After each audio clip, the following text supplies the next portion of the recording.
Hello, hi, and I just switched off the classic rock station Q107.1 playing in this kitchen all this while. So it's all rock music all around.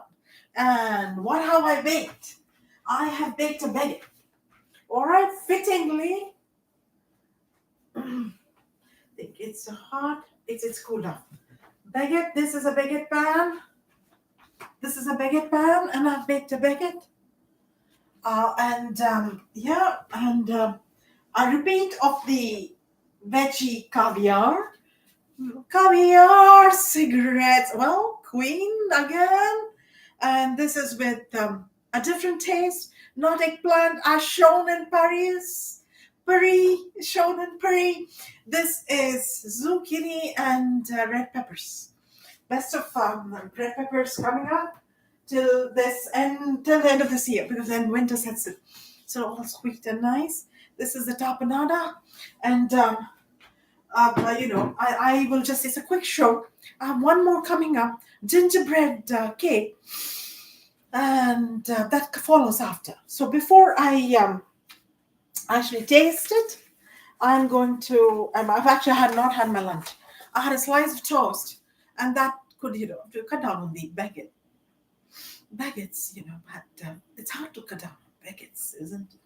I mean, it just gets the um, work energy flowing out of you.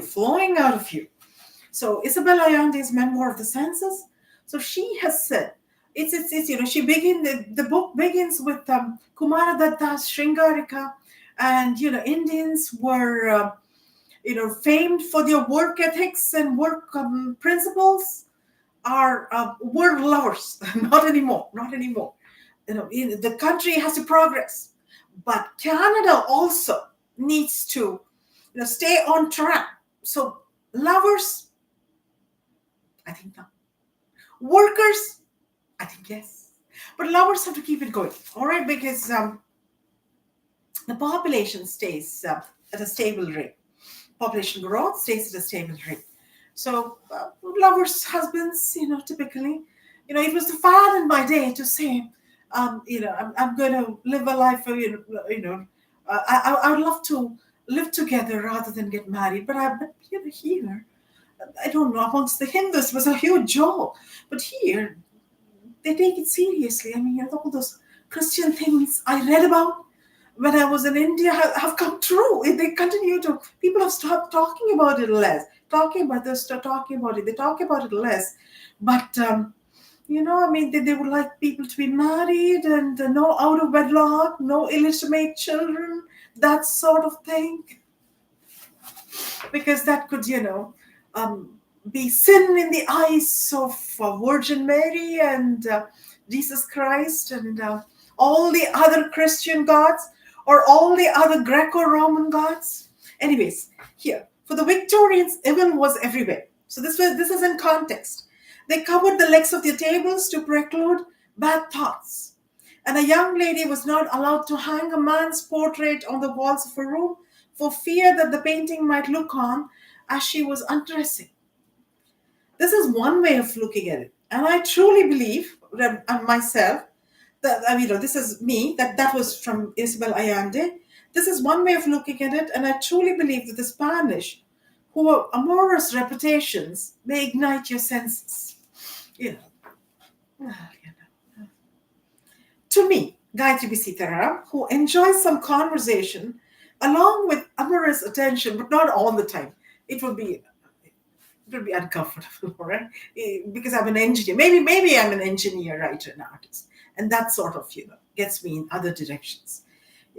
I start analyzing that. It's not good. Tick tick tick, my brain. Tick tick tick tick tick tick tick. What do I do? How do I describe him? And that sort of thing. The English Canadian sparks the flavor of romance in me. Let us look, Miss Allende, the Victorians in another way. The covered legs of their table allowed them to spice up their romance. Footsie, playing footsie underneath. There was this movie, you should watch it. Still, a man's portrait in a young lady's room meant that the man for whom she was saving herself up for would not be the first one to see her naked, Hence, they denied young ladies men's portraits. British, British, English. But if you're Spanish, you love the Spanish for the Almorza.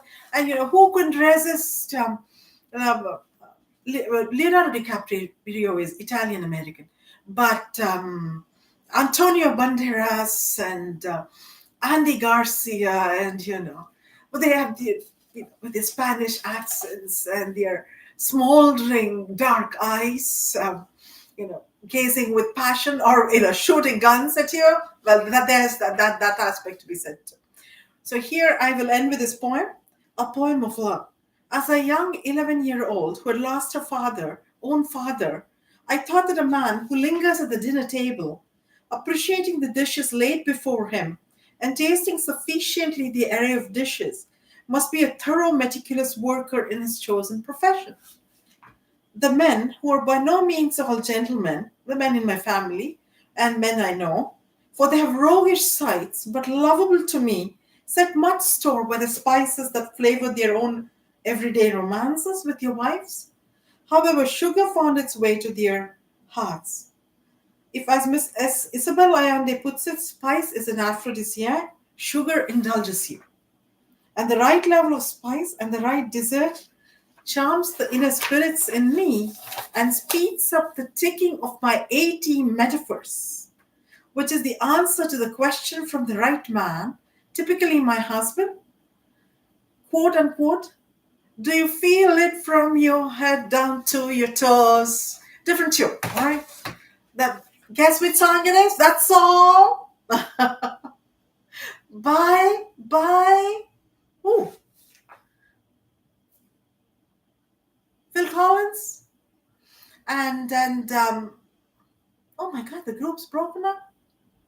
Oh, well, So that's 80 metaphors for all those in-betweens and keys and etc. All right, the key you need to turn the lock in from and that sort of thing. All right, signing off, Gayatri B. Sitaram. Thank you.